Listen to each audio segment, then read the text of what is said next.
Hi, you're listening to Delusional Optimism with Dr. B, where we explore human resiliency and learn how people thrive even after adversity. We break down the complexities of the human brain so concepts are simple and relatable. It's fun and empowering to understand how your earliest experiences influence your relationships today. What makes you tick? Dr. B is a speaker, trainer, and consultant who understands emotions and human development from the inside out. Let's dive into today's episode. Here's Dr. B. In today's episode, we're going to be talking about the neuroscience of confirmation bias. If you're interested in furthering this conversation, please email me at contact@drbconnections.com.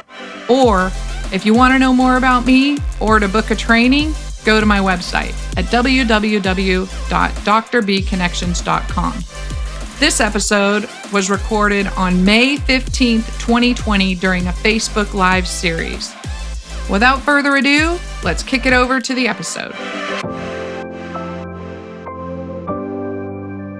We are going to be talking today about confirmation bias. This is a super interesting topic for me. I'm not a complete expert in this area, but the neuroscience around confirmation bias is just really, really fascinating. All right, I want to share with you today about confirmation bias. This is so fascinating and super interesting, and I want to share the research was from the Nature of Neuroscience, and the article is called Confirmation Bias in the Utilization of Other Opinion Strength. Okay, so what is confirmation bias? People disagree. This is when people disagree or totally disregard information that conflicts with their own past beliefs, opinions, or decisions and choices. So we have opinions, we have decisions that we've made and choices that we've made. And so confirmation bias is when we get new information and we disregard it because it flies counter to what we've already decided or our opinion about it. So people continue to ignore new factual information even when it's clear, directive, and concise. So it's like factual information. I'm just going to give you a fact. The world is round. All right. So if somebody legitimately believes that no, the world is flat, and we present people, which there are people who do believe the world is flat. And if we present them with information that no, really, we know this now, the world is round, they're going to ignore that new information because it's not consistent with what they believe in their opinion. So if I give you a list of facts about anything, you're going to go through that list and pull the facts that fit with your belief system, even if there are facts there that are completely counter to what you already believe. That's what confirmation bias is, that we pick information that supports our already established belief, even though there may be information that is accurate and factual that flies counter to that. So let's talk about how that works in the brain. All right. So like I said, this will happen. What you'll do is you'll grab the information, and me too, we'll grab the information that supports our position. So the input from someone else, this is what I think is so fascinating and in some ways a little terrifying, but it does explain the hypersocialness of our humanity, which can be a really great thing. But when you think about social media and then you think about confirmation bias, you're going to see why this can be very troubling and a tad scary. So the input that someone else's opinion is completely ignored if their opinion is different or if it flies counter to what you already believe. So if somebody says, "Oh, hey, Kristen, I have facts that let's say I believe that the world is flat, But somebody comes along and says, you know what, Kristen, I have facts that the world really is round. Boom.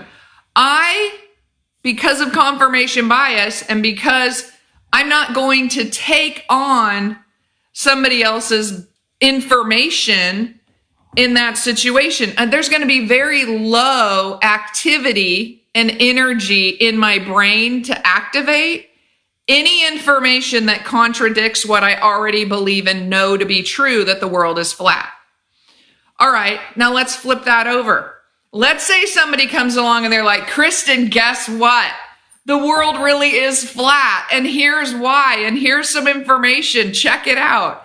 And then I say, okay, now my brain is highly activated, highly energized, and I'm going to take that information and I'm going to run with it because it confirms my bias about something. It confirms my opinion about something, whether or not it's accurate or not. It works both ways. This isn't a just one way or the other. The only one way or the other part of it is that if the information coming at me confirms what I already believe, then I'm highly activated and I just grab onto that and I'm like, let's go, we got this. That's our social media, let's all gang up on somebody because we all believe one thing and they don't. Or on the flip side, I might get really good, solid information, but I've already made my decision about something.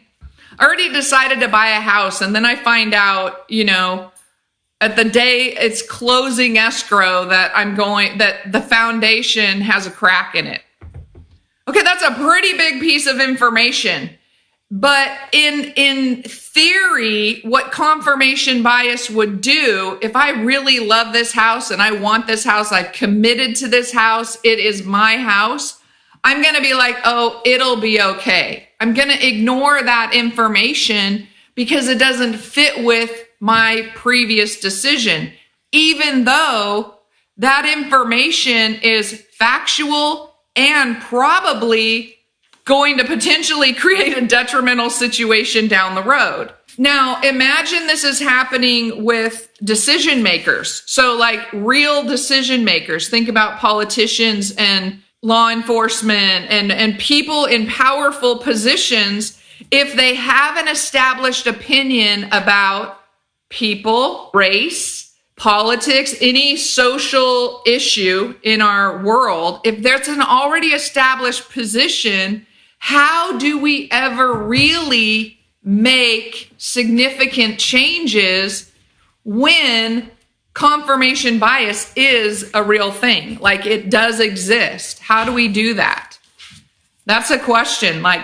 We need to actively use our knowledge about confirmation bias to fight it against ourselves and to, I don't know if I want to say call it out in other people, but maybe reorganize the way decisions are made that aren't just, popularity contests.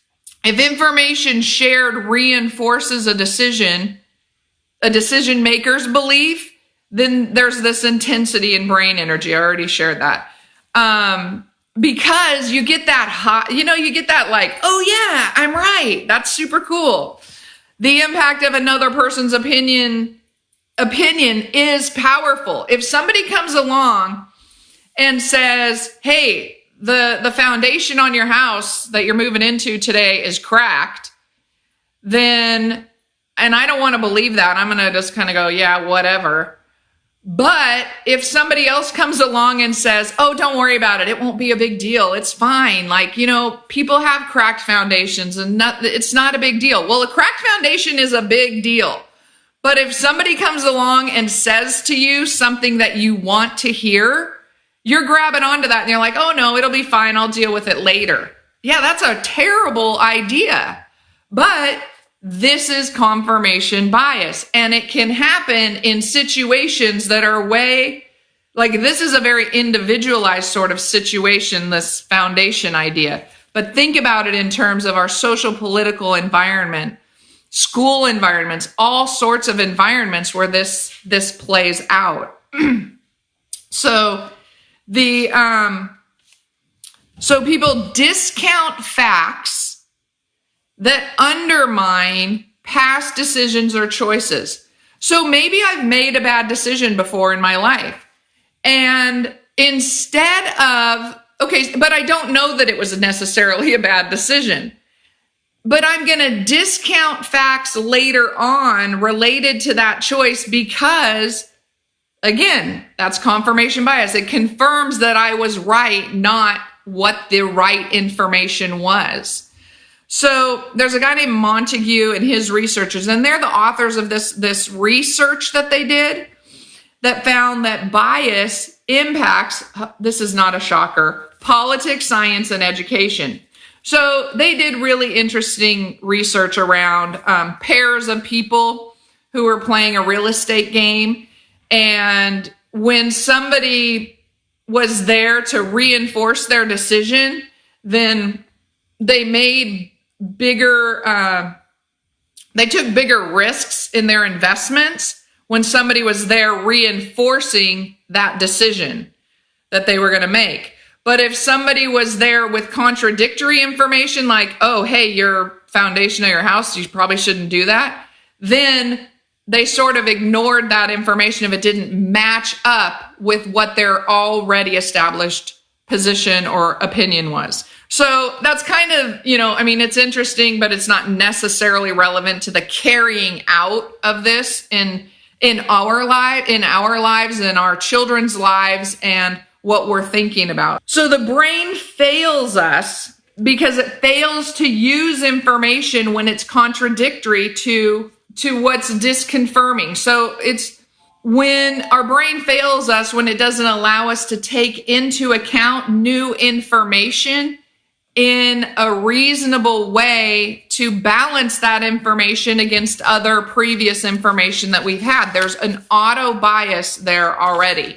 So when we look at things like that in our political systems, like our law enforcement systems, our education systems, any system, Department of Social Services, Health and Human Services, all of these sort of systems that are built on a belief system of groups of people, then when we're presented with new information, makes it very, very difficult to change those systems, almost impossible because of confirmation bias. The group supports the disinformation, so we continue to go forward with exactly what we've already decided to do and have already done. This is a huge, huge problem. When we fail to use the strength of other information, new information, factual information, when we fail to use that if it's counter to our opinion, then we're pretty much screwed. We're messing things up for ourselves. But when the brain gets activated and energized just because somebody comes along and is like, yeah, that's right. Yeah, you should do it like that. Works very well when others just come along and confirm or support the opinion of whatever the situation is. So yeah, we totally cherry pick. If you don't leave this video with anything, it is say to yourself right now, I cherry pick information and facts that fit my belief system and my opinion, and I need to work on that. I need to be a better critical analytic thinker about information and facts that fly counter to what my belief system is about something. We all do it. I'm not sitting on some high horse saying like, I don't do this, but all of you do. We all do it. This is how the brain functions because we're social beings and we want to connect with others because that feels good. And what about having people confirm how you believe and that you're right? That's really activating in our brain and it does feel good. The problem is we have to be sure that the information is accurate or it becomes terribly harmful and dangerous, as we've seen in our history. We cherry pick facts to support our opinions instead of thinking critically and actively discerning all information and making a novel decision. So especially in a group. So let's talk about COVID-19, the novel coronavirus, which has illuminated so many opposing beliefs. This disease is not just a disease. It's become a political tool, which is also, in my opinion, terrifying. But I'm not going to go down that rabbit hole. Like, I want to dive into that rabbit hole, but I'm not. I'm not going to, because I feel like, I don't want to be divisive. I just want to deliver facts and information. However, most people do agree that COVID-19 has and will change the world forever. I believe that, and I think it already has changed the world forever. I don't think that that's necessarily bad. I'm excited in a lot of ways that we're going to make significant alterations in how we do things because this novel coronavirus has shown up in our environment, and it has shined a light on so many inequities and disparities. Not that we didn't know of them before, but now the light's shining on them, and it makes it much more difficult to ignore them. So that's what one of my excitements about this is. So one of the things that people say, though, let's jump over to here. One of the things people I hear say this every single day. Oh my gosh, kids need to get back to school. Kids need to get back to school. That this is the biggest deal to everyone. And there is a part of me that sort of agrees with that. And then there's a part of me that completely doesn't agree with that at all. And because I'm a fundamental progressive education believer, that education happens all the time and anywhere. And so one of the things that I've been reading about recently, in particular related to education, is that India is a massively populated country, and, they've shut down education. But one of the things, some of the things that they're now having to address on a massively activated schedule is meeting the digital divide. Okay, who's got internet? Who doesn't? How do we connect that? The other thing that India is looking at and visiting, which I think would be really legitimate for the US to look at as well, or California, or wherever, however expansive you want to take it, is reorienting our curriculum.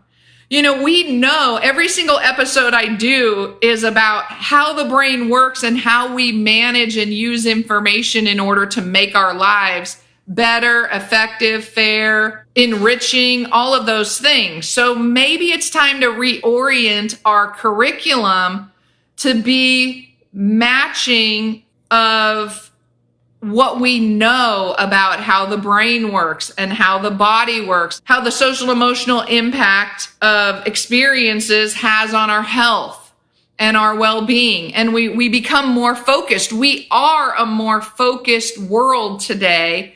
So we don't need the broad sense of education as much as we need a baseline education that then allows people to really be fine-tuned, focused on specializations. I don't know. I'm just giving you a little bit of my opinion and how I think about some of these things. I don't have the answers, but that's just where my brain goes as a person who believes that children learn all the time. I get it. Kids can't be home. They have abusive parents. Let's not send them back to regular school. Let's address the problem, which is the abusive parents. Or kids live in communities that are riddled with violence and poverty and blah, blah, blah. Okay, yeah, let's not just send everybody back to school and ignore that. Let's deal with those problems. So I am a person who says, yeah, don't dance around the Band-Aid. Let's go dig into the roots of the solution and the real problems. They also, in India, this is the third thing that they're doing, is they're bringing on board a whole different type of teacher.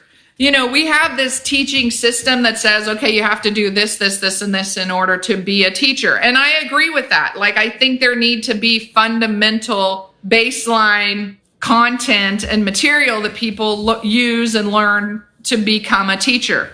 However, there's also, and I also think that that's the baseline information that people get, and we could specialize and use different kinds of professionals to mentor and teach people things that they need to know when they're actually working in their field of study or their specialization or whatever, even their vocational thing that they do. So, like, I think this is kind of a funny, like, this is a cool, funny joke, but I always say, okay, I became a teacher, but what was I thinking? Why didn't somebody tell me I should just be a garbage collector? Because in the grand scheme of things, garbage collectors, one, make way more money than teachers do. You get to get up early and get off work at a reasonable amount of time. Everybody's like, oh my gosh, how terrible to be a garbage collector. And I'm like, oh my gosh, I spent thousands and thousands of dollars to be a teacher, and the pay is not that great. And really, I can do a lot of the things that I still love to do by being a garbage collector and making more money and having great retirement and blah, blah, blah. So it's kind of a funny thing, but I can't, like, I admire more than anything the garbage collector because I have no idea how they bring that truck up to my garbage can and lift it and make it go into the right bucket and then the recycling thing. So nobody would ever teach you that in school. You have got to learn that from a person, a mentor, somebody who teaches you that particular skill set. And I really do think that that's super cool. Things similar to farmers, like driving the tractor, running the equipment on a farm. I've been a farmer. I know that stuff is hard, and you're not going to ever learn it in a classroom. It wouldn't be practical to teach everybody about those really targeted, specific things. So I'm going to move on from that. I just wanted to make that point about we can reinvent a lot of different things because this novel coronavirus has hit, not unlike the Great Depression, when also a lot of things transformed and became very reorganized. And then we went on to a boom. And now we're being hit again. And so it's a natural reoccurring, history repeats itself. Here we are in that repetitive but modern day where we're going to make changes. It's going to be okay. If you look back at the videos where I talked about traditionalists and Gen Z, then what you see is they're very similar, Gen Z and traditionalists, in their ways of being and ways of thinking, because the archetypes of their particular generation are the same. And so they're the artists. And so they're the creators of new things. So our Gen Zers are going to be recreating our future during and after this COVID-19 pandemic. Revealing the inequality and the inequity in our lives, in a way, it's right in the forefront of our face and we can't ignore it. Like, there's just no way to ignore what's being revealed as a result of COVID-19. So here are some things that people are saying, and I'll share this. Like, I'm highly disturbed because this flies counter to my opinion and belief. And so far, I'm trying to take in information about why this is okay, but I'm not getting that message yet. And maybe it's confirmation bias, but 48 states in the USA are reopening today, including California.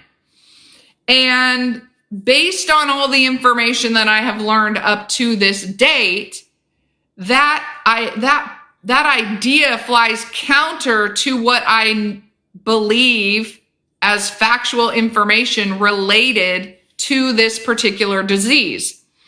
So what people are saying is more than 50% of people believe COVID-19 is a high threat to the world.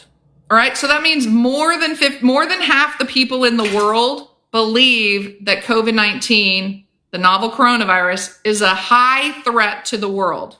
19% of people think that the danger of COVID-19 is going to be over soon. Done. Out. 46% of people, so almost half the people in the world, don't think that it won't be over anytime soon. So what does that mean in terms of confirmation bias? So what that means in terms of confirmation bias is that there's a lot of different information out there. And depending on what you believe right now, you are going to cherry pick for facts unconsciously unless you consciously say, hey, I understand this thing called confirmation bias. My brain wants to be consistent and reaffirm my already established opinions.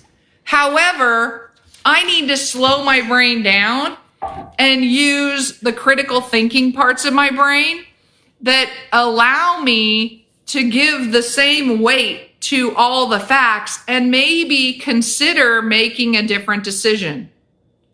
Now, that's what confirmation bias is. That's how it works. I'm not going to tell you whether you should feel one way or feel another way. I'm just saying that you need to think your way out of your feelings sometimes and consider a lot of information even when it doesn't support your previously established opinion. I hope that this was helpful and interesting and understanding. If it was, please share, like, tell your networks to join in. I love you. Bye. Thanks so much for listening to today's episode. I appreciate the opportunity to connect with you. If you're interested in booking a training, I'd love to hear from you. You can reach me at my website, Dr. B Connections. There's a big button that says, book a training with Dr. B. It's that easy. If this show has been beneficial for you, please share it with your friends and family. Spreading the word about the show helps us grow our audience and helps continue to change the world together. Again, thanks so much for listening to Delusional Optimism. Now, go leave a life print.